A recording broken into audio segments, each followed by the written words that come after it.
صحیح بخاری حدیث نمبر 644۔ حضرت ابو ہریرہ رضی اللہ تعالیٰ عنہ سے روایت ہے کہ رسول اللہ صلی اللہ علیہ وسلم نے فرمایا،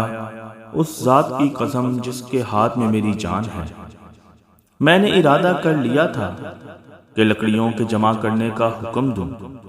پھر نماز کے لیے کہوں، اس کے لیے اذان دی جائے،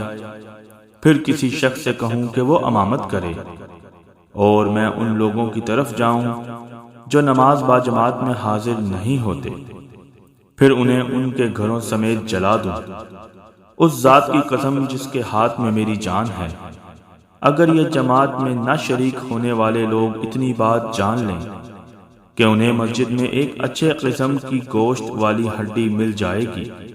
یا 2 عمدہ کھر ہی مل جائیں گے، تو یہ عشاء کی جماعت کے لیے